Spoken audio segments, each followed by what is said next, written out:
ನಾಯಕರು ಯುವ ಸೇನೆ ವತಿಯಿಂದ ಮೈಸೂರು ನಗರದ ಗಾಂಧಿ ಸರ್ಕಲ್ನಲ್ಲಿ ಮಹಾತ್ಮ ಗಾಂಧಿ ಪ್ರತಿಮೆ ಎದುರು ಮಾಜಿ ಸಹಕಾರ ಸಚಿವರಾದ ಕೆಎನ್ ರಾಜಣ್ಣ ಅವರನ್ನ ಸಂಪುಟದಿಂದ ವಜಾಗೊಳಿಸಿರುವ ವಿರುದ್ಧ ವಾಲ್ಮೀಕಿ ಸಮಾಜದ ಬಂಧುಗಳು ಭಾರೀ ಪ್ರತಿಭಟನೆ ಹಮ್ಮಿಕೊಂಡಿದ್ದರು. ಈ ಪ್ರತಿಭಟನೆಯಲ್ಲಿ ದೇವರಾಜ ಟಿ ಕಾಟೂರು ರಾಜ್ಯಾಧ್ಯಕ್ಷರು ಹಾಗೂ ಉದ್ದೂರು ಸೋಮಣ್ಣ ಜಿಲ್ಲಾಧ್ಯಕ್ಷರು ಮತ್ತು ಶಿವಕುಮಾರ ಸ್ವಾಮಿ ರಾಜ್ಯೋಪಾಧ್ಯಕ್ಷರು ಹಾಗೂ ರಾಜ್ಯ ಘಟಕದ ಮತ್ತು ಜಿಲ್ಲಾ ಘಟಕದ ಪದಾಧಿಕಾರಿಗಳು ಸದಸ್ಯರುಗಳು ಅಪಾರವಾದ ವಾಲ್ಮೀಕಿ ಸಮಾಜದ ಬಂಧುಗಳು ಭಾಗವಹಿಸಿದ್ದರು. ವರದಿ ರವಿಗುಟ್ಟೆ.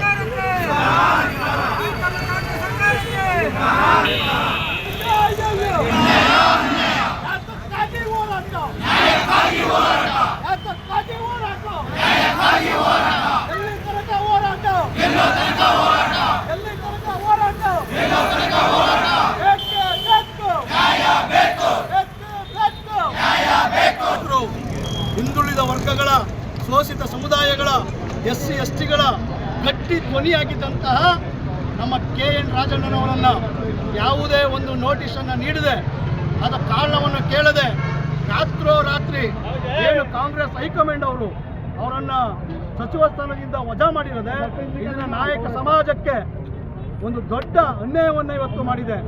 ಇದರಿಂದ ಇವತ್ತು ಗೊತ್ತಾಗ್ತಾ ಇದೆ ಕಾಂಗ್ರೆಸ್ ಅವರ ಒಂದು ಹೈಕಮಾಂಡ್ ಅವರ ಧೋರಣೆ ಏನು ಅನ್ನತಕ್ಕಂಥದ್ದನ್ನು. ಏನಿವತ್ತು ಕೆಎನ್ ರಾಜಣ್ಣನವರು ಏನು ಎರಡು ಕಾರಣಗಳಿಂದ ಅವರು ತೆಗೆದಿರ್ತಕ್ಕಂಥದ್ದು.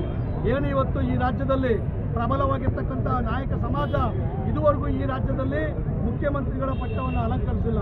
ಆದರೆ ಕೆಎನ್ ರಾಜಣ್ಣನವರು ಏನು ಇವತ್ತು KPCC ಅಧ್ಯಕ್ಷ ಸ್ಥಾನದ ಆಕಾಂಕ್ಷಿಯಾಗಿದ್ದರು.